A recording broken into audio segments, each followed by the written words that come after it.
to interrogate that particular story, which was covered just yesterday by Duncan Haemba, before we get the reaction of our panelists, where almost half of President Uhuru's cabinet is facing a possible exit from the cabinet positions they currently occupy. This is due to the requirements, as we mentioned, by IEBC, that particular law that requires those occupying such positions to exit from their current positions 6 months to the elections. Now, several CSs have spoken and have indicated they will be vying for different elective positions. And if this happens, the president may opt to reshuffle his cabinet much earlier to avoid unnecessary crisis, as Duncan Haemba reports. Take a look.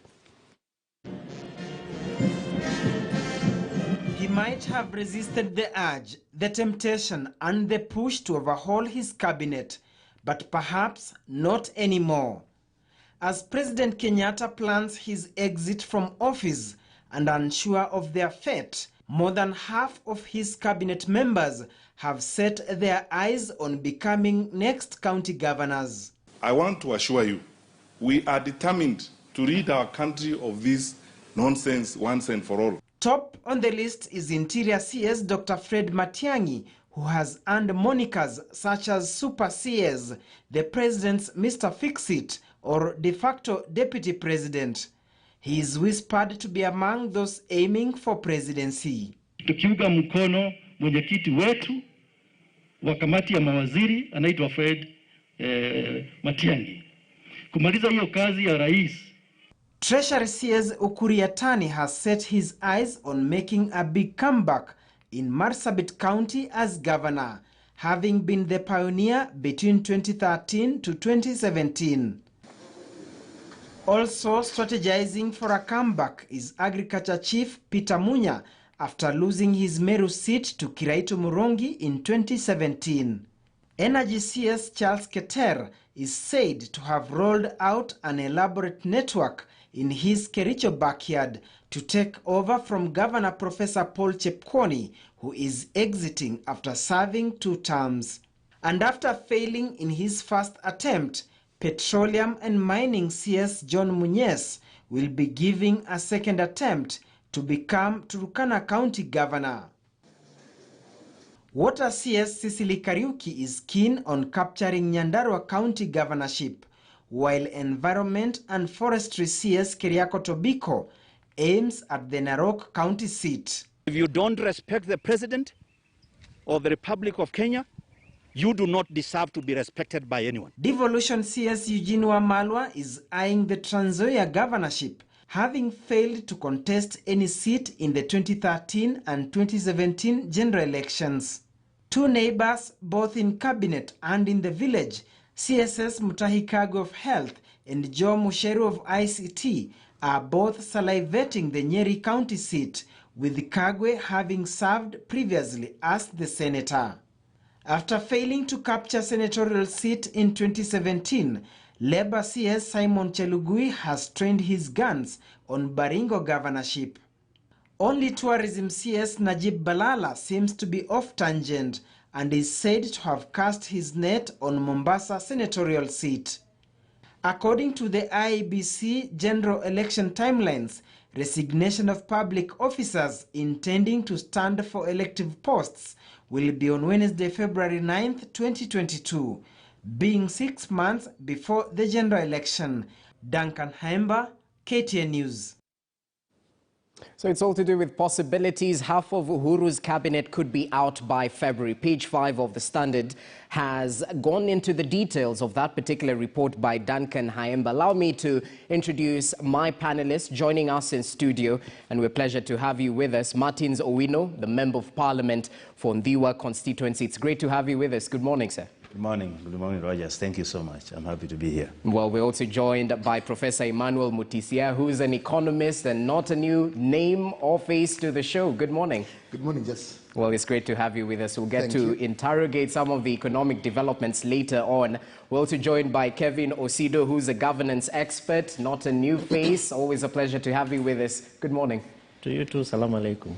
Asante. I think let's start on this particular story. Martins, you're the politician amongst us. Well, what make you of this possibility? IBC rules require that those with political ambitions should resign 6 months to the general election. Do you see an impending cabinet reshuffle due to this possibility? Yes, Roger, I think even these people who are contemplating should be sincere to the president and let the president know, me, I'm stepping in, because IBC says 6 months should be out if you are a civil servant. So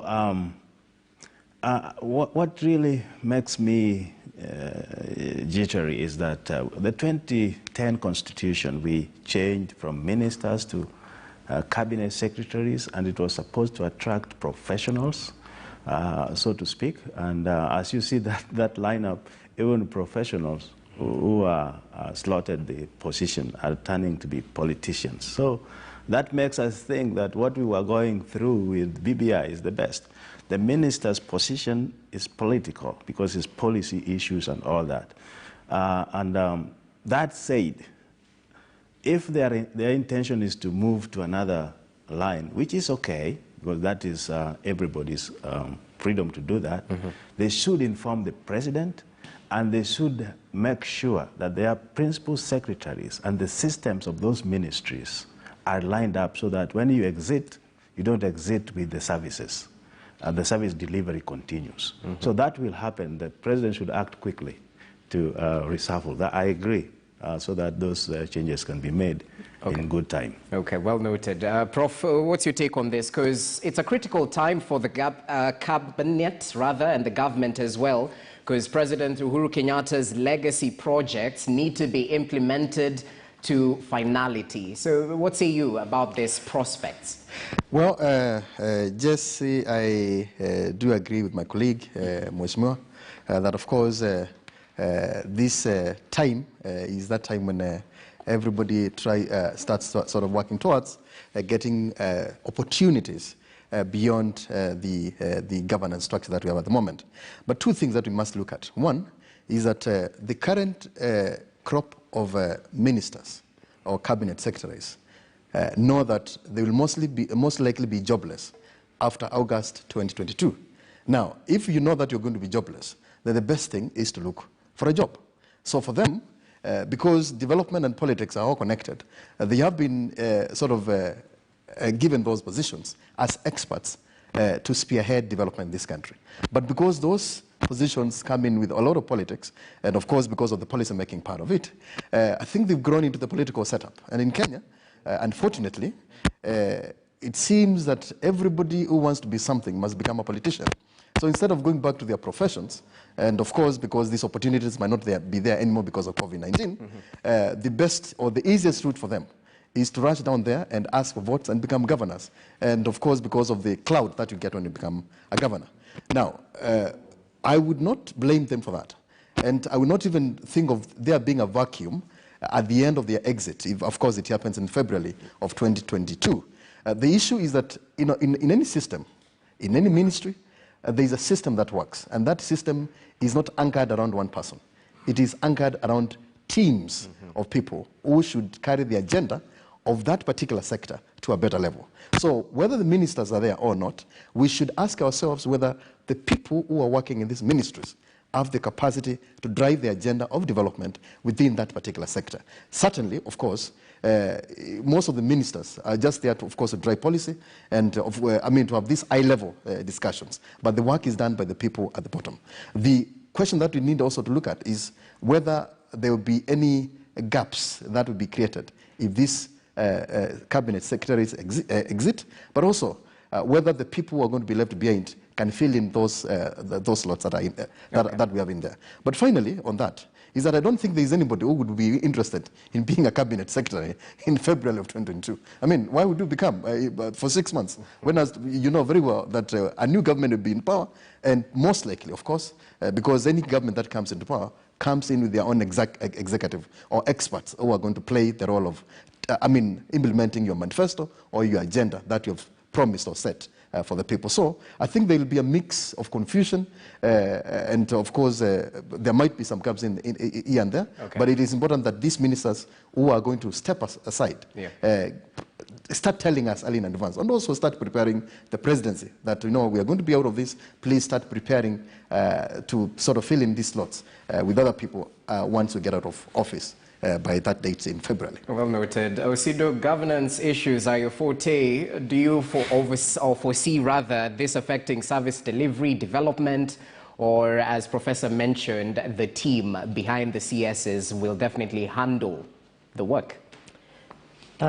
Jesse, President Uhuru Kenyatta's second term has been bogged with a lot of controversies and confusion, largely because you have a deputy president who has also very sharp interests in ascending to the office of his boss, and you have almost 78% of the government, because remember that within President Uhuru Kenyatta's term, you also have the CSS, 35 of them. 28 of them want to run for office, different offices. And if you look at this, there is very clear trajectory that there is going to be, that therefore service delivery is going to be affected. But that is going to be very difficult because President Uhuru Kenyatta's government is a government that I would call a latecomer. You see, the president has only 12 months to go, and this is when he is actually out there. And more or less, it looks like the confidence that he had in the team that he had assembled to be able to help him boost and bolster his legacy projects have more or less failed him. And so he is thinking about, how do I get out there and begin to talk to people and communicate the work that we have done, whether it is a Big Four agenda, whether it is those regional projects. The president is getting anxious. And so for him to therefore, for us to be talking about almost 78% of the cabinet leaving 6 months to elections, of course that is given because democratically they have their rights to vie for offices, and we cannot stop them. But I would imagine that they have very difficult conversations going on with the president, and that they need to be open, as my co-panelists have clearly indicated. Probably the president could be aware, and a government also being a system, it's more or less like an engine of a car or an engine of any moving equipment. You grease it with oil, you keep checking how it is doing, and I'm probably sure that that is what the president is currently doing. And so I don't foresee any gaps, because Kenyans are 52 million of them. I don't think that the president will be deficient of proper people who will be able to come in even for a month to host these legacy projects as we envision getting into the 2022 elections. My prayer is that he will be able to keep on the zeal and the zest that he has had, particularly on issues around employment of the youth, because we are looking at a government that had a lot of promises, particularly when it comes to service delivery and also dividends for young people. But unfortunately, as we head to the elections, people are asking very difficult questions. And so we hope that even as we see these cabinet secretaries and the government thinking about the transition process, that the president will be able to come up with a very clear plan to be able to guarantee and safeguard those particular projects, and also to boost the confidence of people insofar as carrying his legacy beyond August 9th, 2022. Okay, let me ask you this, Osido. Martins had raised the critical issue, the proposal under BBI to have some of these cabinet secretaries being politicians. What say you about that? Because we all know 2010 Constitution professionals is what the CSs were actually set aside for. What say you about this? Precisely, I agree with that, because if you look at the envisioning around the BBI process, and the steering committee and the task force said that they spoke to Kenyans, including members of the cabinet and also politicians. And one thing that they said that Kenyans shared with them was that it becomes very difficult to hold to account members of the current government being cabinet secretaries, because you cannot call them. I know the term that is commonly used is summoned. You cannot be able to summon them to come and answer difficult questions. But if you look at the bicameral parliament that we had initially, or the kind of system that we had where ministers, cabinet ministers, were also members of parliament. They were therefore colleagues, they were peers, they were people who would easily wake up and respond to questions. They were people who were easy to reach, and that they didn't have any boundaries around how the engagement between the executive and the legislature was. Okay. So I am in agreement with the BBI recommendation, and it is my prayer and hope that it's not going to contribute to a bloated government, but that we are going to enhance service delivery and make particularly issues around governance, transparency, accountability very close to the people. And remember, Jesse, that parliamentarians are the people's representatives. If you cannot be able to meet a cabinet secretary, it therefore should be made easy for Kenyans to get closer to their members of parliament, and therefore who would then hold the members of cabinet, being their colleagues at the House, much more closely accountable to the issues that citizens expect from them. Martin Zawino, I have to ask you this, because Parliament is definitely all to do with oversight, and at times it's criticized for overstretching its powers, especially when summoning judiciary heads, the people who serve under the judiciary arm of government. Well, what's your take on this? Because CJ Kome just yesterday definitely put a foot down in terms of summons to do with the registrar and the like. So what say you about this? No, it's true the parliament oversights the two arms of the government, judiciary and executive. That is correct. I think what the Chief Justice was referring to, which we are also trying to re-examine how best to do it, is how these two houses can harmonize productively, summoning these people to come. For example, if the Committee on Health, which I sit in Parliament, summons you, another one in Senate summons you, and then other committees again will summon you. So that is where the wastage is. I think their cry is not really that it is bad to be oversighted by the parliament, but the frequencies and the overlapping of summons to these committees sometimes take toll of them. It behooves us to relook into our standing orders and find out how can the committees in two houses work harmoniously, and what is the goal, so that when we summon, the other summon, can we have combined, if it is an item that affects both, those kind of nitty-gritty. That should be really clarified. Okay, well noted. Allow us to shift focus to the front page of the Daily Nation, but that story has also been covered on page 6 of the Standard. How Raila is touting rural transformation agenda to curb migration to cities. That's what the Standard has gone with. But the Daily Nation, Ruto Raila fight for the hustlers. It's all to do with those at the bottom of the food chain, as ODM leader Raila Odinga has countered the bottom-up economic model by announcing a raft of pro-poor policies, which he says will build on President Kenyatta's urban regeneration strategy. Let me start with you, Martin Zawino. He's your party leader. Of late, he's been quite active on Twitter. We had the 15-point agenda of what he intends to do when he wins presidency, or if he wins presidency next year. Now, with this urban regeneration program, do you think this might curtail the message of the hustler movement? Because we've had a bottom-up approach time and time again, and people are questioning what is there to counter apart from formations and coalitions. No, my party leader has always been seasonal on his thoughts. When he was in the coalition, he really did a lot of work for the Kibera people, in the urban settle. But let me say where we got it wrong from independence. When the white settlers moved out, remember, they were staying in small towns, and those were the towns and cities where you could get water, tarmac, electricity, healthcare system, good. So when they exited, the African colleagues went and inherited the same. They moved to the towns.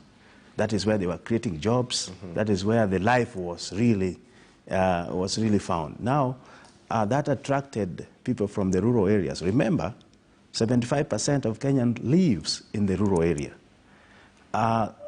They were to look where they can get the livelihood, and they came to the cities. That's why we have problems with slums, Kibera, Madari, and all this.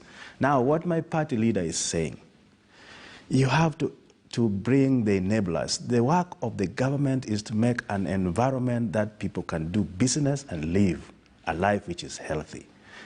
Water, electricity, sanitation, health, you name it.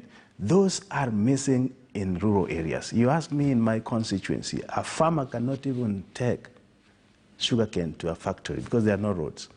So this idea of bottom-up economy is false, because let me ask you, JC, this bottom-up thing has been there from the time immemorial, meaning people pay their taxes and expect the government to bring development to them. That is what it was meant to be. Now, if you collect all these taxes to yourself and now you give them in bits, that beats the whole thing. Now you want them again to bottoms up to you again and collect taxes and do that. It doesn't work that way. What rural Kenyans need is enablers, is empowerment, so that even if they pay taxes, those taxes goes back to do these programs. That is what my party leader is saying, that let it energize the base so that they are self-sufficient and now they will be productive when it comes to tax paying or doing their own business. That is what it is, and that is what it should be.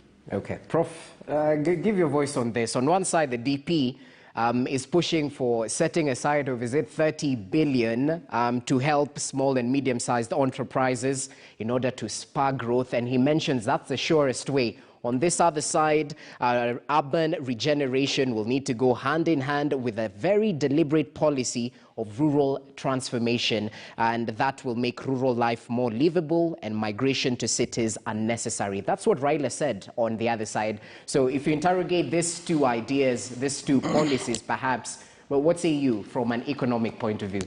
No, Jesse, I think this is a very, very exciting conversation in several ways. And number one is that we should, as a country, be talking more about sustainable urban development. Sustainable urban development in the sense that we start rebuilding our cities to focus on inclusive urban regeneration, but also bring about green growth within these cities. While we have a lot of sort of slums or informal settlements in our main cities in the country, is not because cities are not supposed to bring in people. If you go across the world, if you go to, a country like Japan, Tokyo metropolitan houses close to 40 million people of the 130 million people in Japan. So, we cannot sort of stop people from moving from one place to another just because we think that bringing them to cities will lead to the growth of informal settlements. But on the other side, when you talk about bottom-up approach, I think if you go back in history, you realize that there's nothing new with the bottom-up approach. Why? Because even when you go back to 2010, when we created the counties or the county governments, or when we devolved systems, we were doing that to bring resources down to the common mwananchi so that we can grow the economies from those levels. Before then, money was sort of concentrated within the main centers, and of course, mainly in Nairobi, and that money never got to the people at the bottom. So when you look at what the counties have done, or what devolution has done in this country, that growth is coming from the bottom. If you go to the county headquarters, you realize that they are growing into towns and cities. And you see sort of a lot of projects coming up through this devolution structure. Now, I am not saying that we should not think about these bottom-up, top-down approaches. Okay. Now, the question is not just talk about narratives. It is about thinking or coming up with frameworks that will spur the lives, the quality of the lives of our people in this country. Just merely talking about, bottom-up or top-down will not take us anywhere. Of course, we've seen many other countries coming up with similar discussions, but really, you cannot ignore the top-down approach and start telling us that you're going to start growing the economy from the bottom. However, it is important that the bottom or the base of the pyramid of our people in this country are we place more emphasis on their growth so that we can reduce inequalities in income generation or income growth, of course, increase their quality of lives, and of course uplift their standards so that at least they can also contribute to national development. And finally, I think it is important to detach politics from development sometimes. I mean, we always say that, we cannot talk about the political economy without politics and development. But on the one side, we are too political that we forget the basics of what we are supposed to do as citizens and as leaders in this country. Now, when you look at the narratives that we have at the moment, these are purely because of the preparations for the elections in 2022. If we had the interest of the common Mwananchi at heart, then we'll be doing what we're talking about. We'll not be saying that we're going to wait until 2022 or until August and then start implementing the same. We should be talking with our allies to tell them that, I have this suggestion, I have this framework, this is how I believe it's going to work. Let us start testing it now so that if I become a president or if I become a governor or an MP, then we start now implementing that after pilot testing, instead of just talking on TVs, barazas, and so on and so forth, without making any inroads into the development that this country needs. Well, that's well noted. Osido, what's your take on this? Because ever so often, Kenyans do fall prey to sloganeering, especially on political campaigns, but later on, no tangible benefits. And this is what we're trying to avoid. What say you? Jesse, I don't know what happened to His Excellency, the Deputy President, because I think he is a gentleman who is confusing his hustler nation and the people that he expects to really vote for him when he vies or runs for office. Why is that? I am saying that because, one, it's common knowledge that this is a gentleman who is in government. There is nothing that the Deputy President is speaking about which has not been done before. Look at the Vision 2030. And Jesse, I have looked at the plans, the regional plans by UDA that have been launched by His Excellency, the Deputy President, from Rift Valley to the Coast Region to Northeastern. There are about 6 plans. 98% of the proposals that are in those plans are in the Vision 2030. The Vision 2030, I think we are now left with about only 9 years to, the elapse of Vision 2030. But if you look at Vision 2030 and Singapore's Vision 2020, it's very closely knit and closely linked to each other. The question is, what really happened? And the difference between Kenya and Singapore is purely leadership. That Dr. Lee Kuan Yew picked up the vision and he ran with it. And one of the things that Dr. Lee Kuan Yew, may his soul rest in peace, did was to deal with one issue which the former Prime Minister is speaking about, corruption. And he said that that is his first agenda out of the 15-point agenda issues, that zero tolerance to corruption, which is not what the Deputy President is speaking about from his other side. Because for you to spur economic growth, you must have, as Mheshimiwa says, enablers. And Vision 2030 had 3 pillars, actually has 3 pillars: social, economic, and then you have the political, then you have cross-cutting issues, youth development, gender inclusion, social inclusion, among others. These pillars are broken down into projects, which the past governments have tried to do, including President Uhuru Kenyatta's government. One of the enablers is actually manufacturing. But when you come out as part of a government and you begin to, talk about things which you imagine are not being done, like you are the Messiah who now wants to present them, but you fail to realize that you need other enablers. For instance, policies. Economic policies will require proper fiscal, economic development rather, will require proper fiscal policies, which the Deputy President is not talking about, which is partly what the conversations Kenyans are engaged in right now. We are talking about high levels of taxation. It's a second issue, which you will require to spur economic growth. Kenyans are talking about high levels of, high levels of living. The DP is silent. Kenyans are talking about minimum tax and all these new taxes that are coming in, including taxation on Fuliza. The DP is silent. The highest number of those who Fuliza, Jesse, I imagine, are the people like me, hustlers, but not that I am one of the hustlers the DP is talking about. Kenyans are grappling with real-life issues, which the Deputy President is out there talking about what he wants to do, but not his very clear plan to get Kenyans out of what they are going through right now. And therefore, when I hear about bottom-top approach, I really get confused, because Kenyans will not go out there and organize themselves amorphously. They have to be organized. For example, Juakali will have an interest artisanry.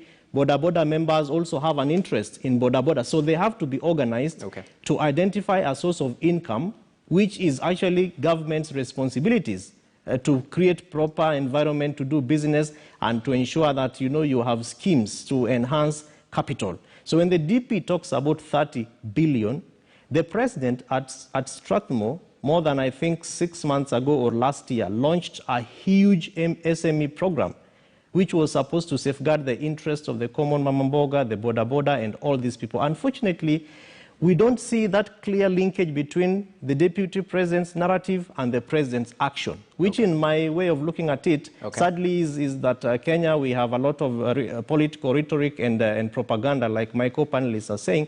And so Kenyans might not take time to begin to look at who said what, when, and how. Because if we go back to the details of how we can be able to enhance bottom-top approach, I think there is more that needs to be done beyond what the deputy president is talking about. Okay, let's see how it rolls out, because definitely we're just getting to the start of this.